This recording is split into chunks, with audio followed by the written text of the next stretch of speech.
Sarah Engels steigt bei -10 Grad in einen See in Finnland. Auch Sophia Thiel traut sich in die Kälte. Und für Sänger Shawn Mendes geht es sogar in die Strömung. Der Trend Eisbaden, gesund für Körper und Geist. Auch Maurice aus Darmstadt ist von der Kältetherapie überzeugt. Es erfordert vor allem eine mentale Stärke. Ich glaube, bei vielen ist es so diese ersten 30 bis 45 Sekunden, in denen die Kälte ja deinen Körper komplett durchströmt. Wenn du die überwunden hast, sind die nächsten 3 bis 4 Minuten total easy. Aber sich erstmal hier hinzustellen, zu sagen, ich gehe jetzt in dieses eiskalte Becken, da musst du wirklich sagen, ich habe die Willenskraft, das jetzt zu tun. Maurice ist trainiert im Eisbaden. Seit 4 Jahren geht's für ihn einmal pro Woche in den See. Ich probiere vorher meine Atmung sehr zu beruhigen, weil die ist das, was als erstes hochgeht. Das heißt, umso ruhiger meine Atmung von Anfang an ist, umso leichter wird es mir fallen.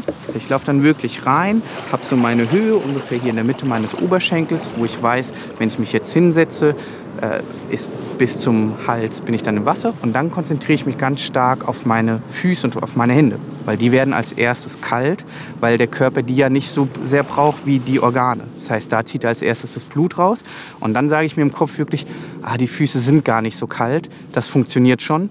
Und was natürlich auch passiert, umso weniger du dich bewegst, umso eher bildet sich so eine leichte Schicht um deinen Körper, weil dein Körper gibt ja Wärme ab. Und dementsprechend hast du dann ein sehr bewusst intensives Gefühl. Nach 3 Minuten geht es für ihn wieder raus, aus dem 2 Grad kalten Wasser. Man sieht hier auch so ganz gut die Durchblutung bei mir. Und das zeigt, dass das Wasser, dass der Körper sich gegen die Kälte gestemmt hat und die Wärme zusammengezogen hat. Und ich fühle mich jetzt bin ich ja schon 20 Sekunden raus, jetzt fühle ich mich gerade gar nicht kalt. Die Kältetherapie hilft dem 31-Jährigen, seine Schmerzen zu lindern, die seit einem Fahrradunfall regelmäßig auftreten. Außerdem habe er weniger Muskelkater nach dem Sport und auch auf die Psyche hat es Einfluss. Ich merke dann wirklich, wie es so richtig ruhig ist in mir drin und ich nicht mehr diesen Stress des Alltags habe.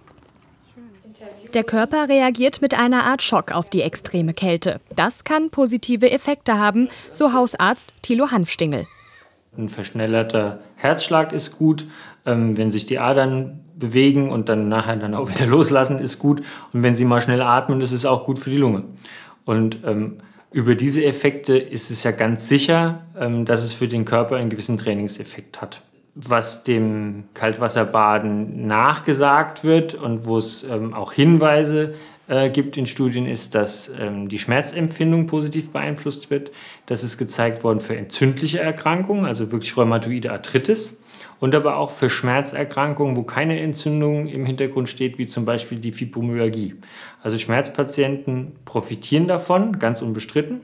Außerdem treten Atemwegserkrankungen seltener auf, das Immunsystem kann gestärkt werden und der Körper sei geschützter vor Infektionen. Aber Achtung, Anfänger sollten nie alleine Eisbaden. Beim Einsteigen können Schutzreflexe, die unkontrollierbar sind, primär mal für den Menschen, aus dem Ruder laufen. Die wichtigste Gefahr ist unkontrolliertes Einatmen von Wasser und dadurch Bewusstlosigkeit. Es gibt die andere Gefahr eines Nervenschocks, durch Nerven ausgelöst und Bewusstlosigkeit und dann Gesundheitsstörungen. Und dann gibt es die theoretische Gefahr von einer primären Herzrhythmusstörung. Vielleicht also lieber mit einer kalten Dusche anfangen. Und sowieso muss Eisbaden nicht immer im See sein. Maurice hat sogar eine mobile Tonne zum Kältebaden entwickelt. Innerhalb von 5 Minuten ist sie aufgebaut, überall. Seit Anfang des Monats geht er täglich rein. Es ist kalt, ich habe gar keinen Bock, also trotzdem da rein.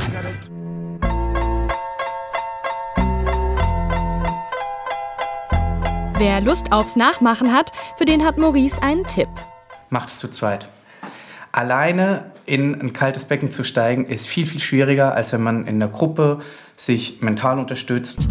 Nicht nur eine Challenge, sondern eine Therapie. Zumindest wer es regelmäßig macht, bei der die Überwindung wohl die größte Herausforderung ist.